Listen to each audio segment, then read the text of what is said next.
Kapal na mukha mo, libis. Ayop ka. Ma'am Leticia. Shout out. It comes with age. Oo nga, no? Ganun ba yun? Mas okay nang mag-age, no? Kaysa tumigil yung age mo. Wala na, deadball ka na.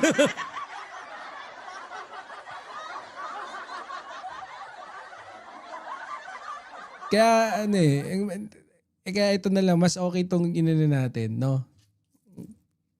Ito talagang yun pa lang sinungaling na eh. Divest siya, Berto. Nag-divest siya pero late na. 2025 siya nag-divest. Pero ito kasi, what he's saying is, Yun nga eh, yung sinabi nag-divest eh. Nung 2023. Di ba parang ganon na binili nga daw ng lahat yung ng Meralco.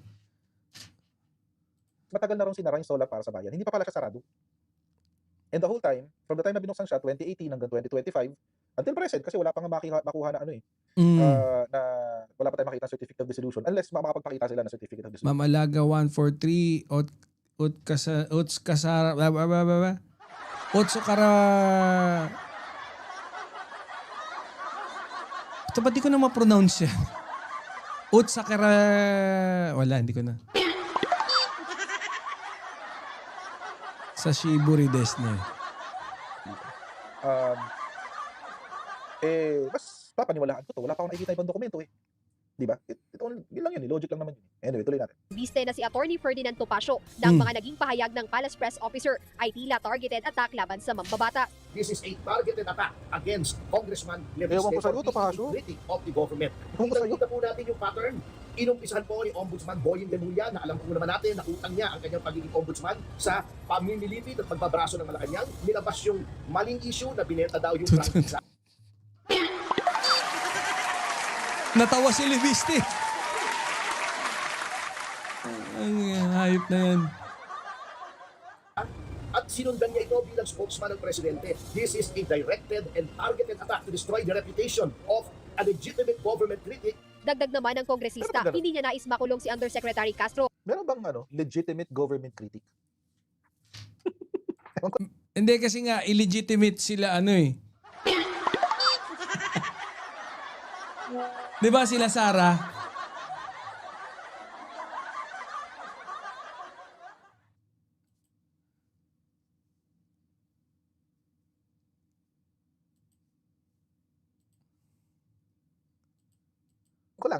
Ewan ko lang. Basta, ewan ko. Legitimate government critic. How do you define that? So, lahat Hindi. ng gobyerno i-criticize. Mas magandang tanong sino yung illegitimate government critic? Okay, so legitimate government critic etong si Leviste.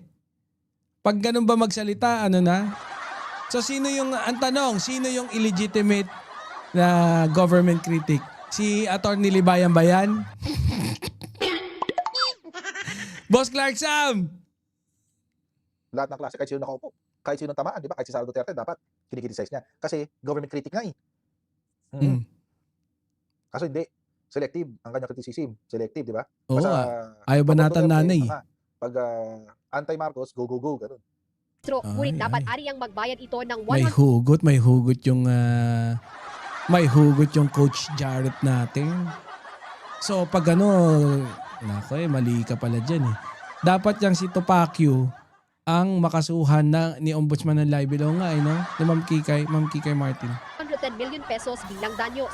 Kaya, ang asa ko, wag nang magsinungaling si Yusek Claire Castro, aminin na lang niya ang katotohanan, magbayad siya ng multa ng 110 million pesos at ipamamahagi ko po ito sa mga biktima ng mga substandard flood. Ngek!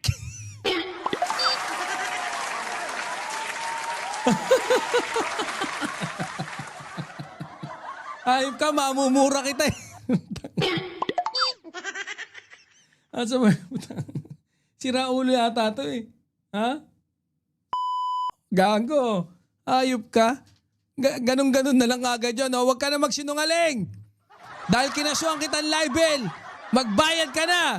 At ipamimigay ko yan.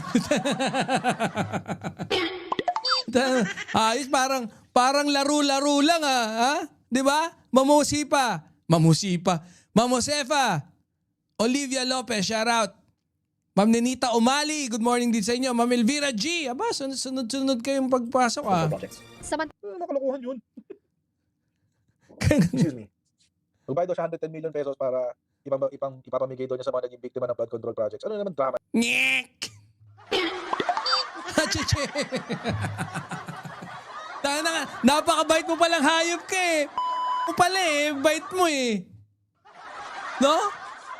Hayop to si Libiste, napakabait mo pala, hayop ka. Kasing bait mo pala yung nanay mo, pares kayo mabait ng nanay mo eh. Na yung dalawa.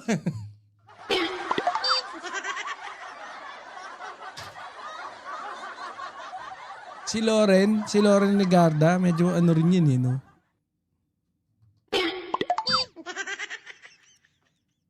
Naalala ko, dinali niyan ni Loren Legarda si Old School Pinoy. Sabi ni Old School simula na pumangit na yung tingin ko kay kay Loren eh. Trapong-trapo eh, no, Ma'am Kikay? Yan yung mga yan yung mga linyahan na pumapatay sa Pilipinas eh. Yung kunyaring mapagmahal sa Pilipino pero hindi naman talaga. Parang galawang Kibuloy din talaga, no? Di ba ganyan din si Kibuloy? Ibigay nyo sa akin yung budget ng, sabing gano'n ni Kibuloy, ibigay nyo sa akin yung budget ng ng buong Pilipinas. In 5 years time, ayusin natin ng mumura. Dapat pinagbumura itong mga